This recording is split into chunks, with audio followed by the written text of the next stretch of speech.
আমরা এখন আছি সেরাদ্বীপের কাছাকাছি। আমরা সেরাদ্বীপ দেখতে পারি নাই, কারণ এখন নিষেধ। পাশেই সুন্দর একটি জায়গা, অনেক পাথর এখানে। সত্যি আপনারা সেন্ট মার্টিন একদিন বা 2 দিনে দেখে শেষ করতে পারবেন না। এখানে যত দেখবেন তত দেখার ইচ্ছা জাগবে। আল্লাহ পাক প্রকৃতিকে কত সুন্দর রূপ দিয়েছে, তার একটি অন্যতম নিদর্শন এই সেন্ট মার্টিন দ্বীপ। আমার কাছে বাংলাদেশের যতগুলো স্পট দেখা আছে তার মধ্যে মনে হয় সব থেকে সুন্দর জায়গাটি হচ্ছে সেন্ট মার্টিন। আপনারা যারা আসতে চান তারা ডিসেম্বর, জানুয়ারি, ফেব্রুয়ারি 3 মাস এখনকার নিয়ম অনুযায়ী আসা যায়, আর থাকা যায় শুধুমাত্র ডিসেম্বর আর জানুয়ারি।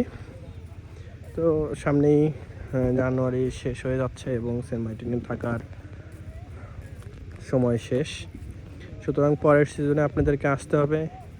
আসার ক্ষেত্রে অবশ্যই সাবধানতা অবলম্বন করবেন। কিছুদিন আগে থেকেই আপনারা টিকিট বুক করে রাখবেন, প্লাস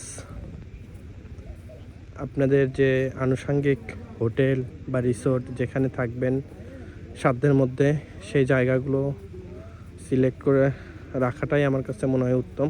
আপনি এখানে লো কোয়ালিটি থেকে হাই কোয়ালিটির সমস্ত ধরনের রিসোর্টই পাবেন। আপনার যে প্রয়োজন অনুসারে আপনি রিসোর্ট বুক দিবেন। আমরা যেরকম ছিলাম একদম গলাচিপাতেই দীপানিতা রিসোর্টটি আমাদের কাছে রুমগুলো সুন্দর, বাট লুকিং অতটা সুন্দর না, কিন্তু অ্যাভারেজ রিসোর্ট। তাদের ব্যবহার অনেক ভালো, সেই সঙ্গে তাদের খাবারের মানগুলো আমার কাছে বেশ ভালো লেগেছে। আপনারা চাইলে সেখানেও থাকতে পারেন। মোটামুটি বাজেট ফ্রেন্ডলি একটা হোটেল। আমরা এখানে 2 নাইট 3 ডেজ স্টে করব। পাশাপাশি আমরা কক্সবাজারেও থাকব।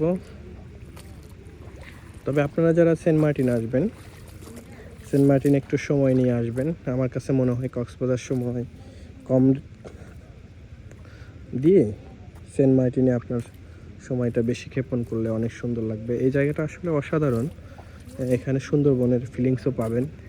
ম্যানগ্রোভ দেখা যাচ্ছে, শিকড় বের হয়ে আছে, দেখতে সত্যি খুব সুন্দর লাগছে। যারা এদিকে আসতে চান তারা আসতে পারবেন। আমরাও সকালবেলা থেকে হাঁটছি আর হেঁটে হেঁটে সব কিছু দেখার চেষ্টা করছি।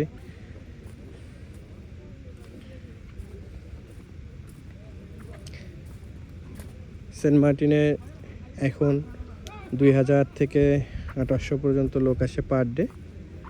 এটা এখন সরকার নির্ধারিত নিয়মে চলে যে যত সংখ্যক আপনার পর্যটক বেঁধে দেওয়া আছে, এর বাইরে আসার কোনো সুযোগ নেই। তো সুতরাং যারা আসতে চান তারা আগে থেকেই বুক করে রাখবেন। পরের ভিডিওতে ডিটেইলসে কথা হবে। ধন্যবাদ সবাইকে।